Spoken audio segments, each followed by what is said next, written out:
Well, and I think the other thing, of course, is that houses are, they're certainly not appreciating like they were back in, '04, '05, and '06. No, but even though that's the case, Carl, I think you'll find that most homeowners still want to get the best and the highest possible price that they can for their home. Yeah, and you can certainly do that, and that's what these 10 steps are about, is how to sell your house faster in a slow market, without taking a bath. Yeah, so speaking of 10 steps, let's start with number one. I think the very most important part that you should do is use a broker from the local area. Yeah, I agree with that 100% because, first of all, 85% of all buyers still use real estate agents to buy their house, and that number has actually gone up in the market that we're in, where a lot of people say you need to have a professional doing it.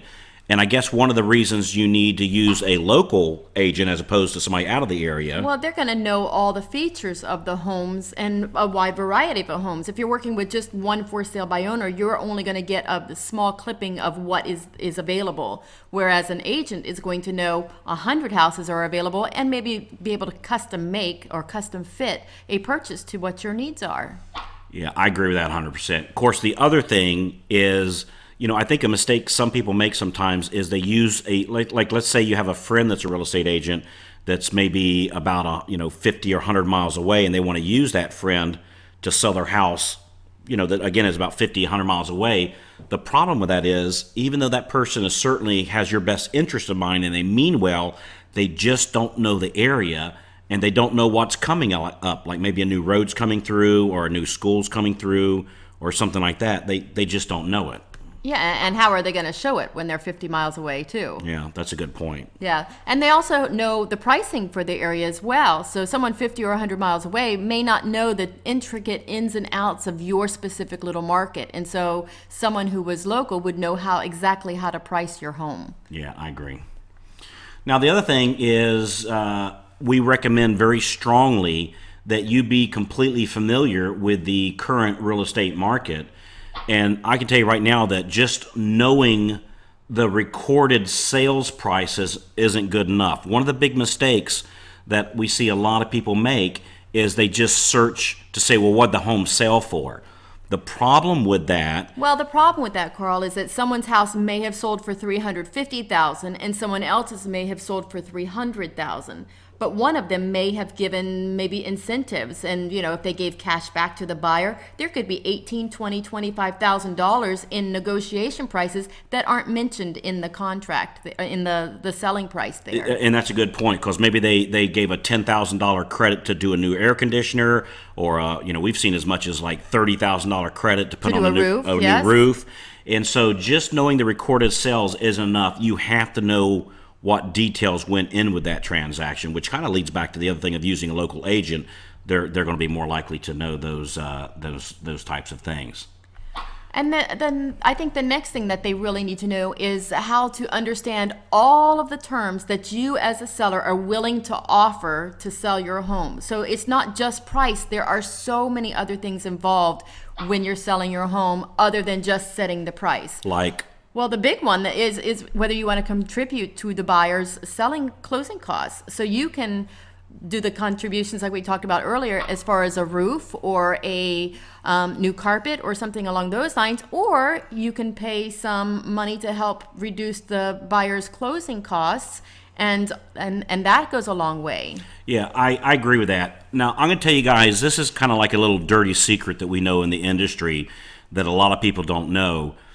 And this is definitely going to benefit you. Most people, when they come to buy your house, have very, very, very little cash. And when they're negotiating with you for you to bring the price down, it's the only way they know to bring less cash to the closing. Something that you can do to extremely speed up the process of selling your house is for either you or the professional real estate agent that you hire to let everybody know that you're willing to help the buyer with their closing cost. Thus, the buyer brings less money to closing. Because I'm going to tell you right now, the buyers might not tell you, but we see it. Most people do not have the cash, and if you can help with that situation and price your home, so if you need to adjust your price to take that into compensation, do that. But offering to help the buyer with with the amount they need to bring to closing is a huge deal. Absolutely. And one of the ways that they can do that is with the special program that we offer called the Easy Start program, where you help contribute to some of their closing costs, which will reduce their interest rate and their payment. And so they're willing to pay almost close to 100% of your asking price. That's a good point. That's a good point. So, just to make sure everybody understands what, because this is a big point. So if you're kind of multitasking as you're listening, make sure you jot this one down. Like at the beginning, we told you to pencil and paper. This is one of those pencil and paper moments. Is offer one way that you can help to sell your house faster is offer to buy the buyer's interest rate down. Offer to buy the buyer's interest rate down. And one thing that can be, really surprising is on how little you as a seller will contribute will make a huge difference to the buyer and really attract more buyers by just making a small contribution. Absolutely. This is one of my favorite tactics when I'm helping some of my people sell their homes or friends. Yeah. And this is a great way to do that. And we also offer another workshop on the Easy Start program. We're not going to have time to cover that today, but if you'd like a copy of the report that we do for the Easy Start program, we're happy to give that to you. Just simply look at our contact information that's just beneath our screen here. And some of you might need to scroll down just a little bit, but if you scroll down and look at the bottom, there's our contact information. And again, we're happy to give this to you as part of the series that we offer for our friends. Now, the other thing, and that kind of goes in line with what we were talking about, is asking for a smaller deposit. Sometimes when someone wants to put a contract on your home, they're not going to have a lot of money to put out of their pocket to hold the property for you. So if you ask for a little bit of a smaller deposit to hold the property for you, they're probably going to want to jump on board much quicker. And one of the reasons you can do this is if they've been pre-approved for a loan. Yeah, that's a good point. So a lot of people say, well, wait, the deposit makes sure that we're actually going to get to closing. But you make a good point. As long as you as a seller, your real estate agent or you have seen not a pre-qualification, but write this word down, pre-approval. So as long as they've written a pre-approval down, I mean, things are in pretty good shape for you. And really, a deposit really doesn't increase the likelihood of it closing because they're already pre-approved. Now, if they're not pre-approved, you'd want to get them pre-approved. And again, that's something that we can help you with, that if somebody's wanting to put a smaller deposit down and you want us to take a look at their financial situation, even if they've already been pre-approved through somebody else, we're happy to do that for you and act on your behalf to let you know that all indications are that even though they're putting a smaller deposit, it's looking very likely that they are approved and able to buy your house. And again, we offer this as a free service here in the community. So here's another thing you can do. You can sweeten the pot here. When you're putting your house for sale, there's a lot of things that you can do to make the pot a little sweeter. You can leave your washing machine and the swing set that you were going to be taking with you. Sometimes someone comes in, that washing machine may only be worth $100, but to them to have to go out and buy a new one for $600, you leaving that $100 washing machine could make all the difference in the world. And that's another brilliant point, Tammy, is that sometimes people go, well, I want to take my swing set. Okay, guys, we're talking about a $100 swing set. Really. And frankly, to take it apart and put it together and move it, if the kids like it, go get them another one. And I think the key to this point is to just be smart. Well, obviously, if you have your house for sale or you're thinking about selling your house, it's for a reason. I mean, I don't know if you've been transferred or if you're looking to move up in the area or what you're looking to do. But if you're listening to this, you're wanting to sell your home for a reason. So be smart about it. Offer the little things that make big differences. No question about it. And you're not married to the swing set. Trust me, you can get another one. And it's not about winning the negotiation of who gets to keep the washing machine or not. It's about selling your house. So I don't know of a better way to say it. Just be smart on this. This is the one area that I see a lot of people, acting a little, and I'll have to be honest, typically it's the guy, all right? So I can say that, and we start acting like roosters, and sometimes, you just need to smack us on the side of the head and say, okay, what's the big picture here, and stay focused on that. So that's really a big deal. So here's a great one that I like as well. You have to keep your photographs updated. If it was winter time and now it's summertime, you don't want to have a picture of your house buried 50 feet in snow. That's a good point. And if it's summertime and you've repainted or you've put in some plants out there, you want to have the freshest, nicest looking property you can. And so that means updating your photos constantly. That's a great point, and the reason why this is such an important thing to do is, again, if it's middle of the summer and you've still got snow on the roof, pictures up, that's going to give everybody the impression that the house hasn't sold, and maybe you're getting a little bit desperate, or maybe something's wrong with the house and they don't even come to view it anyway. So that's a good point. So if you're in an area with that experiences the seasons, you definitely want to make sure that your house pictures outside reflect the current season, and frankly, that's just a simple thing of making sure you're working with the right real estate agent, because as we know here, that's where we got this information, was from agents telling us this was a big deal. So speaking of working with those agents again, let's go back to that a little bit. You have to understand what their marketing plan was. When they came to you and asked to list your home, they had a marketing plan in mind. So make sure that they're sticking to it, and that you review that often, and that they're doing what they said that they were going to do. Yeah, and guys, and let's make this real clear. If somebody ever comes to you and you ask that agent, please describe your marketing plan to me, if they respond with, "What do you mean?" Run. Run. Run, Forrest, run. Run, Forrest, run. That's a good point.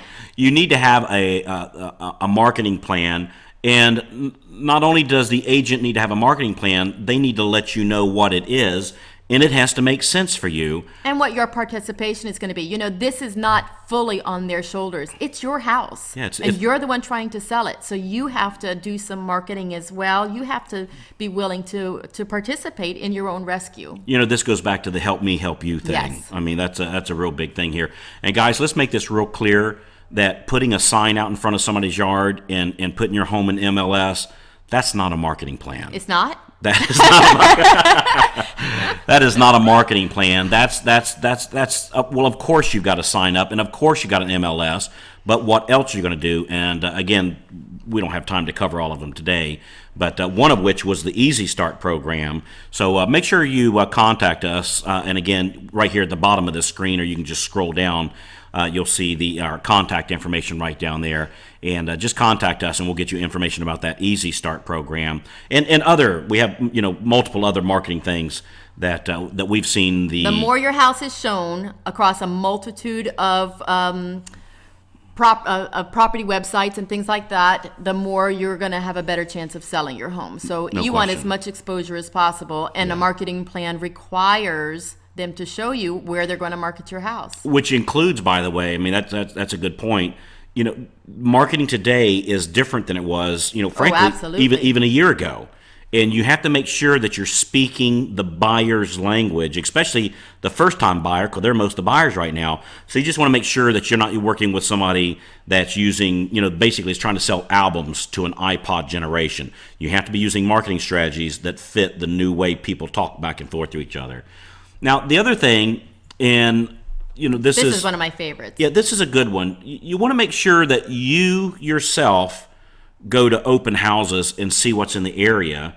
And I guess in your neighborhood, I don't know how big some of your neighborhoods may be, but some of them are pretty. I've been in neighborhoods that are 400, 500, 600, up to 2,000 homes.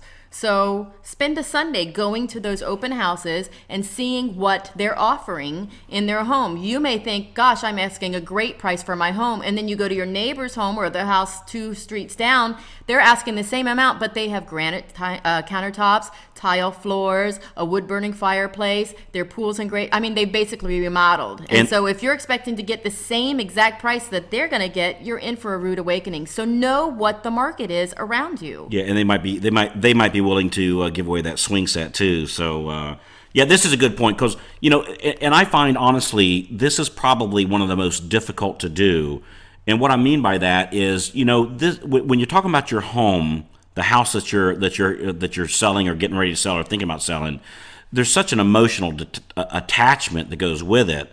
And you might look at a little walkway that one Sunday afternoon you and the family got out there and with your bare hands dug that, and gosh, it was hot and fun and whatever. And you think about all right, to everybody else, it's a bunch of stones that they're walking on to go to the front door.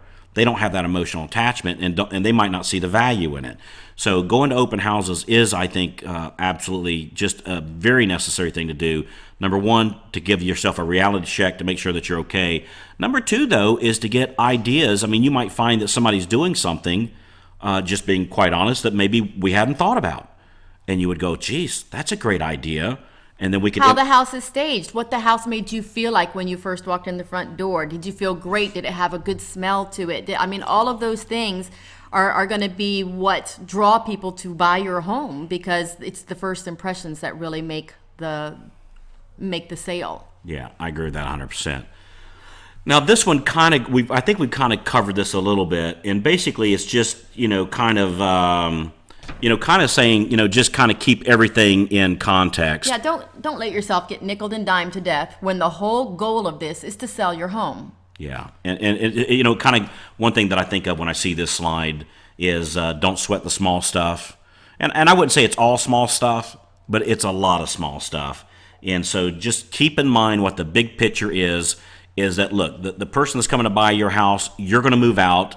You're not going to move in with them. So sometimes, we see people go, well, I don't like this buyer because, they're negotiating and maybe they ruffled my feathers. Look, just get over it. You're going to move. You're not going to be their new best friend. And you get to go to the next house, which could be the house of your dreams. Yeah. So, or if you're looking to simplify, maybe you're getting rid of what has been for you a burden to make a payment on, and now you're looking to simplify. And that could work out in your behalf too. Just again, it goes back to just being smart and trying to take your emotion out of it. And I can remember several times agents in the past sometimes would tell me, Carl, just chill. And it's like, okay. Okay. Okay. Now, I think here's another thing that's kind of important is making sure that you're working with the right agent for the right situation. And what we mean by this... Well, if someone specializes in condos, don't have them sell your house. Exactly. And if someone specializes in homes, don't have them selling your townhome, because it's a different market and a different strategy. That's a good point. Or like if they specialize in residential and you've got a commercial, or you got a commercial and they specialize in residential. I mean, that's like, I don't like a heart surgeon. They might be very, very, very smart, but when it comes time to work on my, if I need foot surgery, I'm calling a foot surgeon. And so make sure that your agent specializes in what they do, because even though they might mean well and have your best interest, and so-and-so said they did a great job with this, make sure it's what you need and make sure it's a match, that their expertise in what you're looking to do is important. Because I'm telling you guys, having the right people on your team, it's everything. I mean, really we could summarize this whole talk today by working with the right people, and because they're the ones that make it happen, which kind of goes back to this slide that we're looking at here, that if you want to know who the best doctors are, who would you ask? I would ask a nurse. Ask a nurse, because the nurses work with them. They work with them day in and day out, so and they see they're good, they're bad, and they're ugly. Right. I mean, let's face it. That's when all the window dressing is brought down, is ask the nurses. Same thing, if you want to know who the best agents are, you're going to ask a loan officer, because they see the same thing. They see the good, the bad, the ugly. That's exactly right. And as loan officers, what we see is those that actually get the job done. Well, we see them at the title companies, and we see them there often. And we also know that, do they sometimes let the little things stand in the way and maybe let some petty little something let a deal fall through? Or is this the kind of person that, by golly, if there's a way to make this happen, we're going to make it happen? I remember working with an agent one time, and absolutely loved this person. This was out in another state. And she told me one time, she says, Carl, if I tell you a little puppy dog is going to be pulling a freight train, don't ask me how. Just get the harness and harness him up, because he's going to be pulling that train. And you want to make sure that you're working with people with that kind of attitude. And there are people with that attitude. And again, just give us a call. And what we'll do is make sure that you're protected and that you're working with somebody that will help you sell your house the fastest. And if you decided to go the for sale by owner route, we can give you some of the pros and cons of doing that also. So I think just the bottom thing here is just work smart. Right. Keep in mind the goal of this. The whole goal is to sell your home. So you have to know what you're willing to do and what you're willing not to do to be able to accomplish this goal. Yeah. And I just want to tell you a little quick story here that I had a friend of mine one time. He decided that there was a situation. He was in the process of buying a house, and they were arguing, over they were stuck, the buyer and the seller, of such a little piddly thing that I just absolutely couldn't believe it. And they ended up dropping the deal. Everybody lost there because now the seller, in that case, was making 2 house payments because they had already moved and bought a house. So instead of, I can't remember what it was something like a hot water heater. It was like a $300 something. So now over a $300 something, the seller had to put the house back on the market and make 2 house and make 2 house payments. Which, and then the buyer, that's the house he really wanted. it was because it was my friend. My friend in that case was the buyer. He told me that every single time, ended up buying another house. He said every time he rode by that house, he kicked himself 50 times. And but then the seller, I'm sure, as they're sitting there writing out both mortgage payments, or it's delaying what they're wanting to do, I'm sure they were kicking themselves too. So just make sure you stay in the big picture. So all right. So what we want you to do now is we want you to contact us so that you're protected, and we'll help you with the right agent if you don't have one already. And we also want to offer you something here. We have a couple of free reports that we'd love to give you. One of them is on how to negotiate. Yeah. Like a pro. Like Donald Trump. Oh, yeah. So we got this great report. It's how to negotiate and have the winning edge like Donald Trump. And again, we're just happy to just give this to you. And if you're working with an agent already, this would be a good thing to give your agent too, to help. It's back to the help me help you thing, to help your agent negotiate. They're going to want a copy of this if they don't have it already. And the other information we promised you was the stuff on the Easy Start program if you're interested in that as well. Yeah, 2 killer strategies, again, designed to absolutely positively help you sell your home faster. So, well, we sure appreciate all of you taking time out in your day to gather this information that we provided you today, and I hope you took good notes. We also have a recording. We made a recording today of this call, and so we're happy to send you a copy of this recording as our gift to you. And again, we're happy to give you the negotiation free report on how to negotiate like Donald Trump. So our contact number is just right below here. Give our office a call, and we would love to provide all this stuff to you. That's right. And that way you have the winning edge, because trust me, when you see this stuff, you're going to want to have it too. And you'll have the edge, and now you know how to sell your house faster in a slowing market. So thanks again for everybody, and scroll down, give us a call, contact us, and we'll get this stuff right out to you. We'll talk to you when you call in.